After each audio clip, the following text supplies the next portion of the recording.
Vous avez levé 2 milliards d'euros à 50-50 entre industriels et financiers. Il y a eu un tel succès que vous avez dit stop.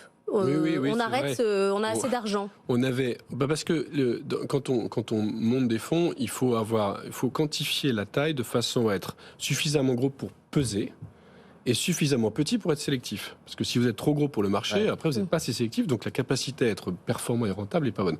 Donc on a dit, on avait un chiffre un peu en dessous de 2 milliards au départ. On a vu qu'on avait de quoi arriver facilement, entre guillemets, à 2 milliards. Grâce aussi au soutien, on est deux, c'est une JV entre 5T Hydrogène et Ardian, qui est quand même un très gros asset, le plus gros asset majeur européen. Donc on avait de quoi lever avec un équilibre qui est essentiel entre les industriels et les financiers, parce que les uns c'est une auto-émulation. Les industriels donnent confiance aux financiers et les financiers donnent de la valeur à ce que les industriels ont amené. Et donc on s'est dit, c'est bon. On a pu aller un peu plus haut, mais on s'est dit, c'est bon. Déployons ça correctement, rapidement, et ensuite on verra d'autres choses. Alors, pardon, les investissements, du coup, ça va être quelle cible? Il y a 3 investissements qu'on connaît, 2 Allemands, 1 Espagnol, pas encore de Français. C'est très early stage en France. L'hydrogène, vous allez sélectionner comment? Alors en fait, les déploiements, c'est un fonds qui se dit d'infrastructure. Donc l'idée, c'est de déployer, rentrer dans des sociétés ou dans des projets qui vont devenir gros et qui vont créer les infrastructures de demain, de production, de distribution, d'usage. Donc les premiers qu'on a fait, c'est des développeurs de projets, notamment allemands, mais ils ont des projets en France. Il y en a il a un projet qui s'appelle Innovera en France, qui consiste à réhabiliter le site de Gardanne pour faire un site de Sustainable Aviation Fuel, donc pour les fuels de synthèse qui sont toujours un mélange d'hydrogène vert et de carbone pour alimenter les avions.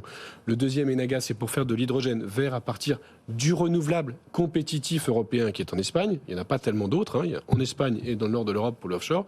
Et avec ça, je fais de l'hydrogène bas carbone, pas cher, et je peux décarboner l'acier ou les engrais. Et le troisième, c'est le réseau de stations hydrogène, donc c'est Laval, c'est la mobilité, en Allemagne, réseau national, qu'on doit faire grossir, repackager, entre guillemets, pour qu'ils servent les flottes captives et les véhicules intensifs.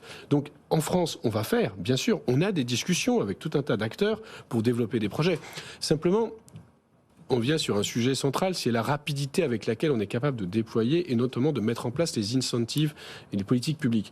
L'Europe a annoncé, et la France, il y a 2 ans, au moment du Covid, en juin 2020, Fit for 55, grande stratégie remarquable.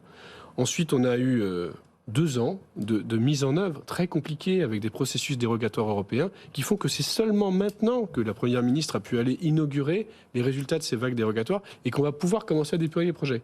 Dans le même temps, aux États-Unis, en même temps, il y a 3 semaines, plan Biden, boum, $3 du kilo, garantie pour tous ceux qui sont verts.